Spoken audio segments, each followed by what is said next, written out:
Good morning students. बच्चों, हम एक लास्ट क्वेश्चन डिस्कस कर रहे थे और जिसमें फ़ोन हीट हो गया था बेटा, उसकी वजह से हमने इसको ऑफ कर दिया था फ़िलहाल।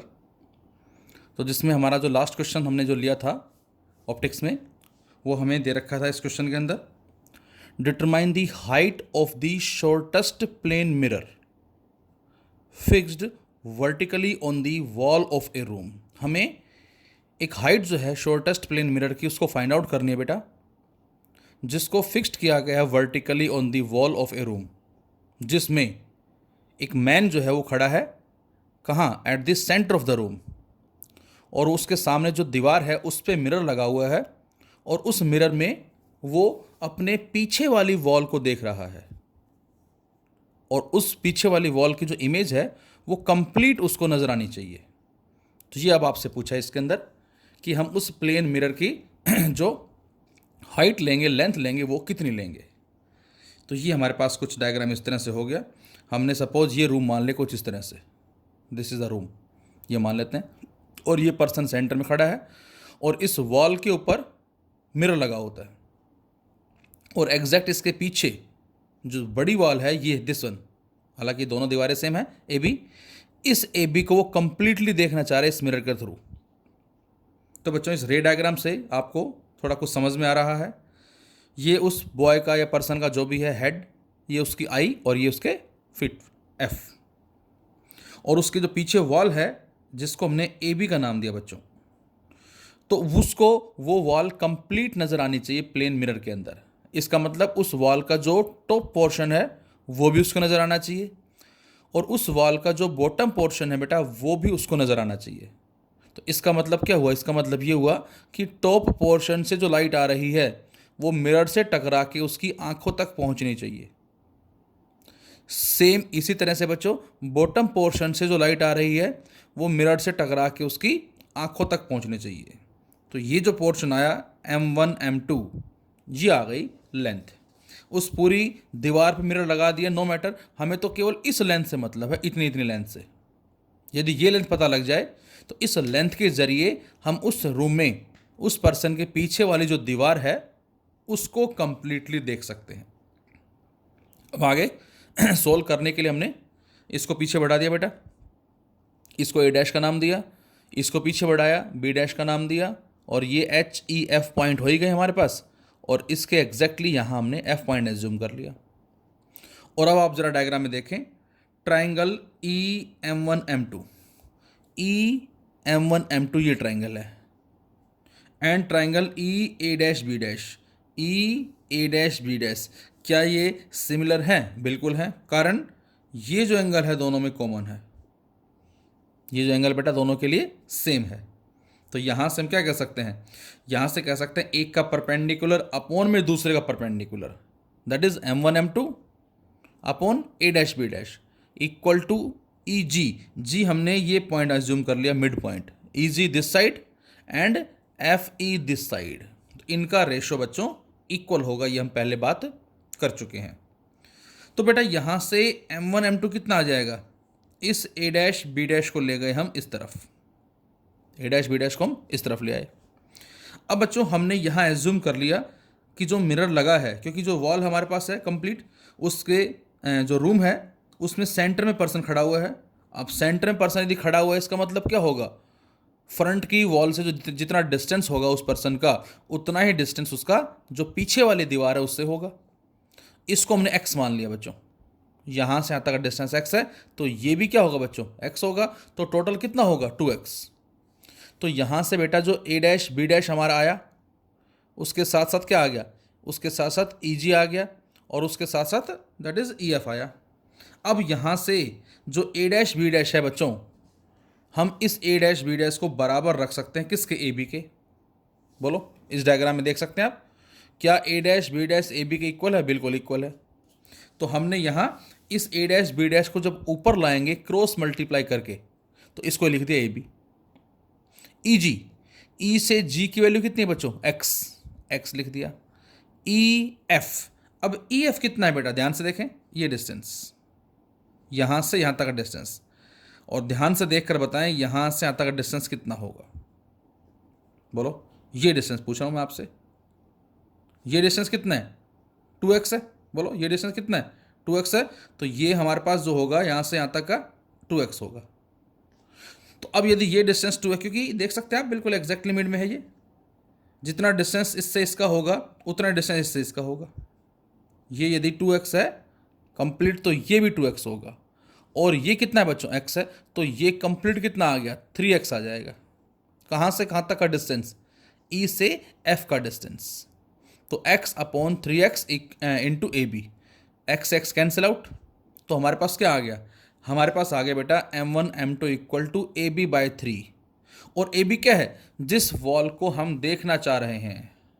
तो यहाँ से पता लगता है कि यदि हम इस वॉल को देखना चाह रहे हैं तो उस केस में उस मिरर की जो लेंथ होगी वो क्या होगी, 1/3 होगी of the height of the wall. जो वॉल है उसकी हाइट का 1/3 होगी, ये इसका मतलब है। अब नेक्स्ट क्वेश्चन है बच्चों। अब ये नेक्स्ट क्वेश्चन हमसे 2-3 तरह से पूछा जा सकता है। जैसे इस क्वेश्चन में देखें, a person moves with a velocity v towards a plane mirror. आपसे कह रहा है इस क्वेश्चन में, a person moves with a velocity v towards a plane mirror, with what velocity does his image moves towards him. किस velocity से उसकी image जो है वो मूव करेगी। तो बच्चों इसको समझने के लिए जरा, सपोज हमने एक प्लेन मिरर ले लिया बेटा कुछ इस तरह से,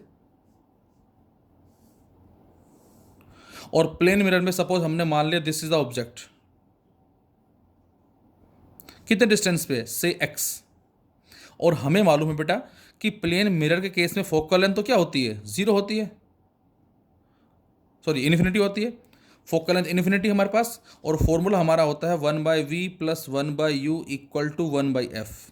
अब फोकल लेंथ इन्फिनिटी होने से क्या मिलेगा, 1/v plus 1/u equal to 0, और we can say v equal to -u। ये भी हम ऑलरेडी पढ़ चुके हैं बेटा कि प्लेन मिरर में जितने डिस्टेंस पे ऑब्जेक्ट होता है उतने ही डिस्टेंस पे हमें क्या मिलती है, उसकी इमेज मिलती है। कैसी इमेज, वर्चुअल इमेज। ये इसका मतलब है, this is the meaning for this. अब इसके साथ साथ हमने बच्चों एक चीज़ और स्टडी की थी। क्या स्टडी की थी, हमने एक रिलेशनशिप पढ़ा था। जब भी हमें स्पीड में रिलेशनशिप फाइंड आउट करना है, speed of object as well as speed of image, तो वहाँ पर हमारा जो रिलेशन आया था वो क्या आया था, आपको आई थिंक याद होगा।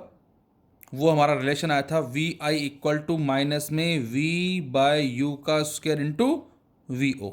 ये हमारा एक रिलेशन आया था इमेज की स्पीड और ऑब्जेक्ट की स्पीड में।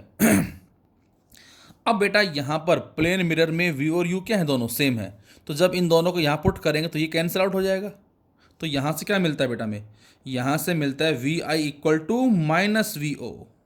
इसका मतलब क्या होगा, इसका मतलब है कि दोनों की स्पीड सेम होगी।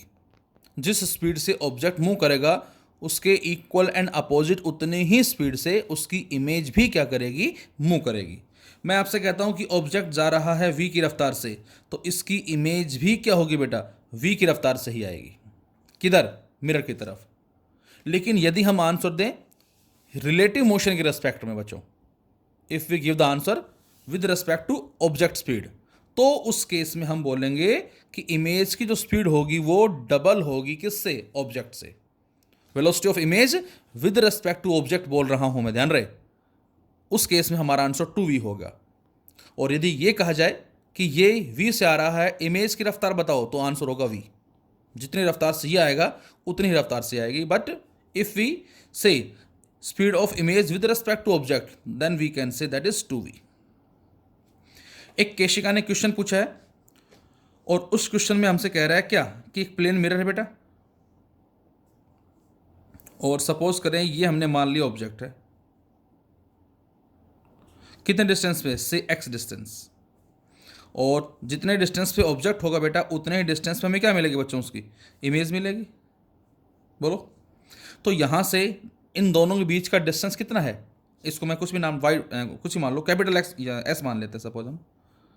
What is the distance between object and image, तो आपका आंसर होगा s equal to X plus X, that is 2x, equation 1। अब इस क्वेश्चन में कह रहा है, जो केशिका ने पूछा है कि जो प्लेन मिरर है बेटा ये ऑब्जेक्ट की तरफ अप्रोच कर रहा है। इसमें तो क्या था, ऑब्जेक्ट जा रहा है, इसमें प्लेन मिरर ऑब्जेक्ट की तरफ अप्रोच कर रहा है with A speed of 10 centimetre पर सेकेंड, 10 सेंटीमीटर पर सेकेंड। तो इमेज जो है वो किस स्पीड से अप्रोच करेगी, ये इसको बताना है इस क्वेश्चन के अंदर। तो इसमें बेटा प्लेन मिरर अप्रोच कर रहा है, पहली बात तो ये। अब यहां मिरर है, हमने मान लिया ये टाइम है 0, टाइम 0 पे मिरर की पोजीशन है ये। मिरर ऑब्जेक्ट की तरफ अप्रोच कर रहा है 10 सेंटीमीटर इन 1 सेकेंड, 1 सेकेंड में 10 सेंटीमीटर चलता है। इसका मतलब हमने मान लिया ये इसकी फर्स्ट पोजीशन है और ये मिरर यहां आ गया, इस जगह आ गया, ये आ गया। कब? 1 सेकेंड में। कितना चला? तो आंसर वो चला 10 सेंटीमीटर। तो बच्चों वो यहां से यहां तक पहुंचा 10 सेंटीमीटर 1 सेकेंड में। तो ये हमारे पास होगी जब टी की वैल्यू कितनी है बच्चों, 1 सेकेंड। अब आप खुद सोचें कि जब मिरर 10 सेंटीमीटर चलेगा 1 सेकेंड में, तो ऑब्जेक्ट और इस मिरर का डिस्टेंस कितना होगा, यहां से यहां तक का डिस्टेंस। पहले था x, 10 ये पहुंच चुका है, ये कितना बचेगा, x माइनस 10। तो इसका मतलब जैसे ही मिरर अप्रोच करेगा इस ऑब्जेक्ट की तरफ 10 सेंटीमीटर पर सेकेंड से, तो अब ऑब्जेक्ट और मिरर, अब ऑब्जेक्ट और मिरर के बीच का डिस्टेंस हो जाएगा बच्चों x माइनस 10, ये आ जाएगा। अब आपको पता है कि यदि ऑब्जेक्ट का डिस्टेंस मिरर से इतना है तो इमेज का डिस्टेंस भी इतना होगा। तो इमेज अब यहां कहीं से बन जाएगी, इस जगह पर आई डैश बोल देता हूं इसको मैं। अब आप खुद बताएं कि इस आई डैश का डिस्टेंस जो होगा इस मिरर की सेकंड पोजीशन से वो कितना होगा। तो ऑब्वियस है जितना ये है उतना ये होगा। कितना होगा, दैट इज x माइनस 10, ये आ जाएगा x माइनस 10। बोलो। तो अब मैं आपसे कहूं इस इमेज और ऑब्जेक्ट के बीच का डिस्टेंस बताओ कितना होगा, तो आपका आंसर होगा इन दोनों को ऐड कर दो। तो अब जो डिस्टेंस आएगा उनके बीच का वो आ जाएगा x minus 10 plus x minus 10, और ये आ जाएगा कितना, 2x माइनस 20, ये आ जाएगा 2x माइनस 20 यहाँ से। तो यहाँ से क्या पता लग रहा है, इक्वेशन फर्स्ट 2x है, इक्वेशन सेकंड 2x माइनस 20 है। तो इसका मतलब हमारा जो आंसर आएगा वो आ जाएगा 20 सेंटीमीटर पर सेकेंड, जो अभी मैंने जस्ट बताया अभी आपको, उसी तरह का कॉन्सेप्ट है थोड़ा सा ही। तो इसमें जो अप्रोच स्पीड होगी उसकी इमेज की वो हो जाएगी 20 सेंटीमीटर पर सेकेंड। इसी में ही बच्चों जरा हम और लेते हैं क्वेश्चन, कुछ मैंने सेलेक्ट किए हुए हैं आपके लिए। ये भी अच्छा क्वेश्चन हमारा, और ये हमारा यूज भी होगा आगे। आपसे कह रहा है बच्चों इस क्वेश्चन में, whenever a plane mirror is turned through an angle theta, whenever a plane mirror is turned through an angle theta, हमने प्लेन मिरर को थीटा एंगल से टर्न कर दिया, घुमा दिया, then through what angle reflected ray be turn, तो कितने angle से बच्चों रिफ्लेक्टेड रे जो है वो टर्न हो जाएगी, कितने एंगल से रिफ्लेक्टेड रे जो है वो टर्न हो जाएगी। तो जरा देखें इस क्वेश्चन कैसे करेंगे हम। तो सपोज करें हमने मान लिया एक प्लेन मिरर, सपोज ये हमारे पास एक प्लेन मिरर है, नाम डाल लो कुछ भी आप, से M1 M2, और बेटा ये इसका है normal, this is the normal जिसको मैंने n का नाम दिया। और हमने मान लिया बच्चों ये हमारे पास क्या है बेटा, सपोज इंसिडेंट रे है, और ये सपोज हमारे पास रिफ्लेक्टेड रे है। इसको मैंने बोल दिया I, इसको बोल देते हैं O, इसको बोल देते हैं R। तो I का मतलब इंसिडेंट रे और R का मतलब रिफ्लेक्टेड रे। और जिसमें बेटा ये एंगल और ये एंगल क्या होंगे, दोनों इक्वल होंगे। बोलो, यदि ये हमारा एंगल I है तो ये भी I होगा या R होगा, जैसा भी आप बोलना चाहें बोल सकते हैं। तो मतलब कहने का ये कि टोटल एंगल कितना होगा ये, तो आंसर है टोटल एंगल होगा 2I। अब आपसे कह रहे हैं कि हमने प्लेन मिरर को थीटा एंगल से घुमा दिया। सपोज ये मिरर की इनिशियल सिचुएशन है और हमने मान लिया ये मिरर की बच्चों फाइनल सिचुएशन आ गई कुछ इस तरह से। ये हमने मान लिया मिरर की फाइनल सिचुएशन है और ये घूम गया कितने एंगल से, सपोज थीटा, जो हमें दे रखा है क्वेश्चन में। अब आप खुद सोचें, पहले था ये नॉर्मल था, अब जैसे ही मिरर को हम थीटा एंगल से घुमा देंगे तो इसका बच्चों जो नॉर्मल है वो भी थीटा एंगल से घूम जाएगा, क्योंकि नॉर्मल हमेशा इसके एग्जैक्ट परपेंडिकुलर होगा। मेरी उंगली को नॉर्मल माने और इस पेन को आप मिरर मान लें, तो ये इसका नॉर्मल है और ये हमारा मिरर हो गया। अब जैसे मिरर को घुमा दिया थीटा एंगल से कुछ ऐसे, तो नॉर्मल भी थीटा एंगल से घूम जाएगा। तो अब नॉर्मल जो है ये ना हो के कौन सा होगा, अब नॉर्मल जो है मैं ड्रॉ कर देता हूँ, वो कुछ ये आ जाएगा, ये आ जाएगा नॉर्मल। इसको बोल देते हैं एन डैश। अब नॉर्मल कितना घूम गया, यहाँ से यहाँ तक एंगल कितना होगा बच्चों, दैट इज थीटा होगा। बोलो, नॉर्मल भी थीटा से घूम जाएगा। अब आप ये बताएं कि अब एंगल ऑफ इंसिडेंस कितना होगा, तो आंसर है वो एंगल जो इंसिडेंट रे नॉर्मल के साथ बना रही है। पहले इंसिडेंट रे नॉर्मल के साथ आई बना रही थी, बोलो आई तो ये हो गया, और थीटा वो आगे चला गया, तो अब जो एंगल ऑफ इंसिडेंस होगा बच्चों वो आई प्लस थीटा होगा अब सेकंड केस में। तो now angle of incidence, now angle of incidence equal to I plus theta, ये होगा। अब यदि angle of incidence I plus theta होगा तो एंगल ऑफ रिफ्लेक्शन भी कितना होगा, आंसर आई प्लस थीटा। तो इसका मतलब अब रिफ्लेक्टेड रे, मतलब ये जो एंगल है यहां से यहां तक का, दिस वन, ये कितना है बच्चों, ये है आई प्लस थीटा। तो अब आगे जो रिफ्लेक्टेड रे मिलेगी बेटा, वो रिफ्लेक्टेड रे भी इतने ही एंगल मिलेगी। तो इसका मतलब अब रिफ्लेक्टेड रे जो यहां थी पहले, अब वो यहां कहीं मिलेगी, कुछ ऐसे। तो इसको हम बोलेंगे दैट इज क्या, आर डैश। आर डैश क्या है, नई रिफ्लेक्टेड रे है। ये एंगल कितना होगा यहां से यहां तक का, बोलो, ये एंगल होगा यहां से यहां तक का, दैट इज कितना, ये होगा आई प्लस थीटा। तो अब आपसे कहा जाए यहां से लेकर यहां तक एंगल बताना है कितना होगा। जैसे पहले केस में आई और आर के बीच का एंगल कितना था बेटा, आई और आर के बीच का एंगल 2i था, और अब इस आई और आर डैश के बीच का एंगल कितना होगा, ध्यान से बताएं, आई आर डैश। तो आंसर है आई इस नॉर्मल के साथ एंगल कितना बना रही है, आई प्लस थीटा। रिफ्लेक्टेड रे जो नई वाली है वो नॉर्मल से कितना एंगल बनाएगी, आई प्लस थीटा। तो टोटल कितना हो जाएगा, तो टोटल हो जाएगा that is twice I plus theta. ये आ जाएगा किसके बीच में, इसको आप चाहें तो बोल सकते हैं ये आ जाएगा आई ओ आर डैश। इस आई ओ आर डैश की वैल्यू आ गई बच्चों 2 इंटू आई प्लस थीटा, ये आ जाएगा। लेकिन हमें जो फाइंड आउट करना है बेटा, हमें फाइंड आउट करना है ये एंगल, ये एंगल, ये एंगल देखिए ध्यान से, ये पुरानी रिफ्लेक्टेड रे है और ये नई रिफ्लेक्टेड रे है, ये हमें निकालना है।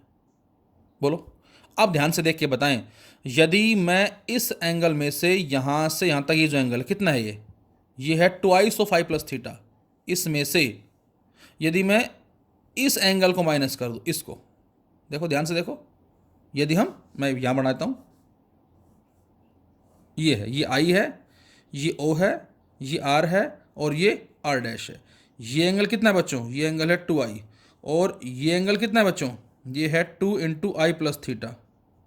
हमें ये वाला निकालना है। क्या करें, इस सारे एंगल में से हम इस एंगल को माइनस कर दें, मतलब हम आई ओ आर डैश में से बेटा आई ओ आर को यदि माइनस कर देंगे तो वो हमारा ये वाला एंगल आ जाएगा।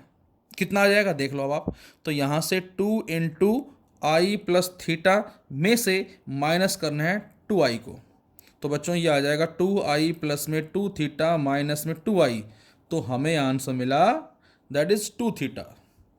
तो यदि प्लेन मिरर को थीटा एंगल से टर्न किया जाता है, घुमाया जाता है, तो उस केस में जो हमारे पास रिफ्लेक्टेड रे होगी वो रिफ्लेक्टेड रे डबल एंगल से टर्न हो जाएगी।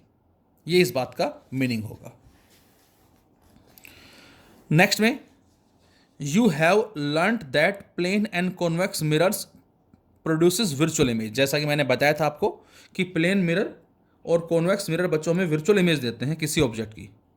Can they produces real image under some circumstances explain. क्या किसी कंडीशन में वो रियल इमेज देते हैं, तो मैंने आपको आंसर दिया था यस, और उसके लिए ऑब्जेक्ट वर्चुअल होना चाहिए। तो इसके लिए हमने प्लेन मिरर लिया बेटा, और यहां से लाइट आई। यदि मिरर नहीं होता तो ये लाइट यहां पर आके मिलती, तो इसका मतलब यहां मिलती तो यहां इमेज बनती। तो ये एक तरह से वर्चुअल इमेज कहलाती है हमारे पास, या हम ये कह सकते हैं कि अब ये जो इमेज है ये ऑब्जेक्ट का काम करेगी, दैट इज वर्चुअल ऑब्जेक्ट। तो अब लाइट यहाँ से टकरा के इधर रिफ्लेक्ट हो जाएगी, सेम यहाँ से लाइट आई और यहाँ टकरा के इधर रिफ्लेक्ट हो जाएगी, तो यहाँ पर दोनों लाइटें एक्चुअल में मिली हैं। और जब एक्चुअल मिलती है तो इमेज कैसे मिलती है, रियल। लेकिन इसके लिए ये क्या कहलाएगा, वर्चुअल ऑब्जेक्ट कहलाएगा।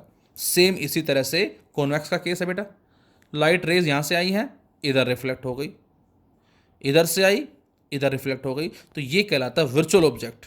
और इसकी ये क्या होगी बच्चों, एक रियल इमेज कहलाएगी। इसी कैटेगरी में हमारे पास जो क्वेश्चन एक और आता है बेटा, इसको बोलते हैं हम न्यूटन्स फॉर्मूला। इसको हमने नाम दिया किसका बच्चों, दैट इज न्यूटन्स फॉर्मूले का नाम दिया। ध्यान से देखेंगे आप, ये हमें डायग्राम दे रखा है, दिस वन न्यूटन्स फॉर्मूला जो होता है X Y equal to F square. Proof कर सकते हैं, मैं बता रहा हूं आपको। ये हम कब अप्लाई करेंगे, पहली बात, this is applicable for the real image in concave mirror only. ये हमारा रियल इमेज के केस में और कॉनकेव मिरर के लिए ही एप्लीकेबल है बच्चों, only, not for the convex mirror, जिसमें एक्स एंड वाई जो है बेटा क्या है, X and Y are the distances of object and image from principal focus. ये पॉइंट आपको विशेष याद रखना है। मैं फिर रिपीट करता हूं, यहां एक्स और वाई क्या है बेटा, एक्स और वाई हमारे पास हैं क्या, डिस्टेंसेस हैं ऑब्जेक्ट के और इमेज रेस्पेक्टिवली। एक्स जो है वो ऑब्जेक्ट के लिए डिस्टेंस यूज हुआ है और वाई इमेज के लिए, लेकिन कहां से है, ये बात इंपॉर्टेंट है, from the principal focus, pole से नहीं है, फोकस से डिस्टेंस है। So this is used only when the distances are asked from the focus. ये हम कब यूज करेंगे बच्चों, ये हमें क्वेश्चन मिलता है, ये हम तब यूज करेंगे जब भी आपको फोकस से डिस्टेंस पूछा जाए, उस केस में। तो उस केस में हम जो यू लेते हैं यहां, भाई फोकस से ऑब्जेक्ट का डिस्टेंस तो एक्स है और फोकस से पोल का डिस्टेंस स्मॉल एफ है, तो टोटल डिस्टेंस क्या हो जाएगा, एक्स प्लस एफ। ये हमारा कहलाता है ऑब्जेक्ट का डिस्टेंस। और इमेज का डिस्टेंस बच्चों एफ प्लस वाई, ये इमेज का डिस्टेंस है। और अब इन दोनों वैल्यूज को यदि हम पुट करते हैं मिरर फॉर्मूले में, 1/v plus 1/u equal 1/f, तो हमें पता है कि रियल इमेज के लिए v भी नेगेटिव है और u तो नेगेटिव है ही, और फोकल लेंथ कॉनकेव के लिए नेगेटिव होती है। अब इसको अब आप सोल्व कर सकते हैं। तो जब इसको आप सोल्व करेंगे बेटा, तो ये हमारा एक डायरेक्ट रिलेशन आ जाएगा, X Y equal to F square. तो ये हमें डायरेक्ट अप्लाई करना होता है जब भी हमें से पूछा जाए कि फोकस से जो डिस्टेंसेज हैं वो कितने कितने हैं। So these are use and this is used when the distances are asked from the focus. यहाँ एक्स वाई एफ में से कोई भी दो गिवन है और तीसरे की वैल्यू जो है वो हमें फिलहाल फाइंड आउट करनी होती है। इसी कैटेगरी में एक क्वेश्चन हमसे और पूछा है केशिका ने, और इस क्वेश्चन में आपसे कह रहा है बेटा, ये भी केशिका ने पूछा क्वेश्चन, क्या ए थिक प्लेन मिरर, हमारे पास एक थिक प्लेन मिरर है बच्चों, forms a number of images, वो नंबर ऑफ इमेजेस को फॉर्म कर रहा है ऑफ ए पॉइंट सोर्स, या कोई भी बल्ब हो सकता है किसी पॉइंट सोर्स की। विच इमेज इज ब्राइटेस्ट, तो आपसे पूछा कि जो इमेजेस बनेंगी उनमें से कौन सी इमेज सबसे ज़्यादा ब्राइट होगी, ये हमें आंसर देना है। तो यहाँ डायग्राम में आपको थोड़ा समझ में भी आ रहा होगा बेटा, ये हमने एक थिक प्लेन मिरर ले लिया, थिकनेस काफ़ी ज़्यादा है, और यहाँ से लाइट चली, कितनी चली, हमने मान ली 100%। तो बेटा यहाँ पर लाइट आएगी, अब इस जगह रिफ्लेक्शन भी होगा और इस जगह रिफ्रैक्शन भी होगा। यदि यहाँ पर ये थिक की जगह थिन होता तो सारी की सारी लाइट बच्चों रिफ्लेक्ट हो जाती, लेकिन थिकनेस होने से क्या होगा, एब्जॉर्प्शन होगा लाइट का। तो इसका मतलब यहाँ लाइट अंदर जाएगी लेकिन पार्शली रिफ्लेक्ट भी होगी। तो यहाँ पर एक वर्ड मैं यूज कर रहा हूँ, दैट इज पार्शली रिफ्लेक्शन। तो यहां से मैंने दिखा दिया, सपोज 20% लाइट रिफ्लेक्ट हो गई और 80% लाइट रिफ्रैक्ट हो गई। तो बेटा इस 20 की वजह से यहां बनेगी सपोज इमेज, जिसको मैंने I1 का नाम दिया, और इसकी इंटेंसिटी कितनी होगी 20%। अब ये लाइट जो अंदर गई 80%, ये कैसा है, ये तो पॉलिश किया हुआ है। अब सारी की सारी क्या हो जाएगी बच्चों, सारी की सारी रिफ्लेक्ट हो जाएगी। 80 गई, 80 की 80 यहां पर आ गई। अब जैसे ही 80% लाइट यहां पर आएगी बच्चों, अब यहां पर रिफ्लेक्शन भी होगा और रिफ्रैक्शन भी होगा, लेकिन रिफ्लेक्शन जो है बेटा वो पार्शियली होगा, तो 80 में से हमने मान लिया 10% लाइट इधर चली गई, बाकी 70% रिफ्रैक्ट हो गई। और जब इसको पीछे बढ़ाएंगे बच्चों, तो यहाँ जो इमेज मिलेगी I2, उसकी इंटेंसिटी 70% होगी। ये इधर आई 10%, 10 की 10 रिफ्लेक्ट हो गई। अब यहाँ पर जैसे आएगी तो पार्शली क्या होगा, रिफ्लेक्शन होगा, मतलब 2%। और ये लाइट चलेगी सपोज 8%, कुछ भी ले लो, 8 ले लो, 5 ले लो, तो ये जो थर्ड इमेज मिलेगी इसकी इंटेंसिटी 5% होगी, एंड सो ऑन। तो यहाँ पर जो सेकंड जो इमेज मिली बेटा, इसकी इंटेंसिटी सबसे ज़्यादा है, इसकी ब्राइटनेस सबसे ज़्यादा होती है। तो ये हमसे कहलाता है कि जो सेकंड इमेज होगी उसकी इंटेंसिटी या ये कहें उसकी जो ब्राइटनेस है वो सबसे ज़्यादा होगी। इसी कैटेगरी में बच्चों क्वेश्चन है नेक्स्ट हमारा, ये आप कर सकते हैं, ये भी हमारा एग्जाम में था एनटीएससी में। इसमें हमें 2 प्लेन मिरर दे रखे हैं बेटा, और इनके बीच में ऑब्जेक्ट है जिसका डिस्टेंस पहले मिरर से 2 सेंटीमीटर है, दूसरे मिरर से 8 सेंटीमीटर है। Diagram shows a point object placed between 2 parallel plane mirrors. Its distance from M1 and M2 are given. The distances of image formed by the 2 plane mirror considering the reflection on mirror M1 first. वो आपसे कह रहा है कि हमें जो images जो हैं वो आपसे कह सकता है कि थर्ड इमेज जो बनेगी उसका डिस्टेंस बताओ कितना होगा, फोर्थ इमेज जो बनेगी उसका डिस्टेंस बताओ कितना होगा। इस तरह से क्वेश्चन पूछ सकता है, और कंडीशन दे दी आपको कि पहला रिफ्लेक्शन M1 से हो रहा है। तो इसका मतलब क्या है, इसका मतलब है कि यदि M1 से ऑब्जेक्ट का डिस्टेंस 2 सेंटीमीटर है तो इसकी इमेज का डिस्टेंस भी 2 सेंटीमीटर होगा। तो ये टोटल कितना हो जाएगा, ये टोटल हो जाएगा 4 सेंटीमीटर। अब जो I1 है बेटा, पहले जो इमेज मिली वो इमेज दूसरे के लिए क्या करेगी, वर्चुअल ऑब्जेक्ट का काम करेगी। इसका मतलब M2 से I1 का डिस्टेंस कितना है बच्चों, भाई 4 तो डिस्टेंस ये है, 8 है, 12 डिस्टेंस हो गया। इसका मतलब I1 का जो डिस्टेंस है M2 से वो 12 सेंटीमीटर है, तो इसकी इमेज भी इधर मिलेगी 12 सेंटीमीटर। और ये जो 12 centimetre I2 I, this I2 acts as virtual object for M1। कितना डिस्टेंस होगा, यहाँ से यहाँ तक डिस्टेंस बताएं देख के, तो आंसर है यहाँ से यहाँ तक का डिस्टेंस कितना है 12, और 10 ये है 22, तो I2 का डिस्टेंस M1 से 22 होगा, तो 22 डिस्टेंस पे इसकी इमेज मिलेगी, ये आ जाएगा। अब ये डिस्टेंस 22 यहाँ से यहाँ तक का I3, this I3 acts as virtual object for M2। अब ये डिस्टेंस 22 है बच्चों, और उसके आगे 10 ये है 32, तो 32 डिस्टेंस हो जाएगा इसका, इसकी इमेज इधर मिलेगी 32, एंड सो ऑन। तो यदि आपसे कहा जाए कि थर्ड इमेज जो बनेगी उसका डिस्टेंस बताओ, तो आंसर होगा 22 सेंटीमीटर। ये थर्ड इमेज है। 22 कहाँ से बच्चों, 22 यहाँ से है, यहाँ से कितना होगा, यहाँ से होगा दैट इज 32 सेंटीमीटर। तो डिपेंड करता है किसके रेस्पेक्ट में हमसे पूछा गया है। नेक्स्ट में कह रहा है what is the effect of size of mirror on the nature of image.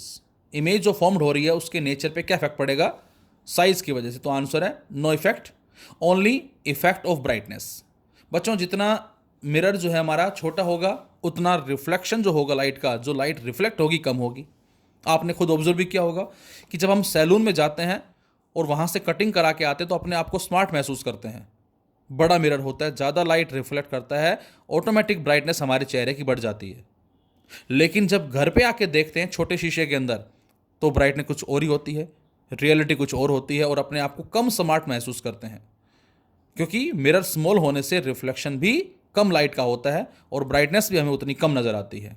और यही रीज़न है जिसकी वजह से हम अपने आप को जब ड्रेसअप करते हैं तो एक बड़े शीशे के सामने खड़े होकर ड्रेसअप करना ज़्यादा अच्छा महसूस करते हैं। तो बच्चों ये हमारे पास कुछ क्वेश्चन थे, इसी में देख सकते हैं हम हमारे पास जो है। Thank you.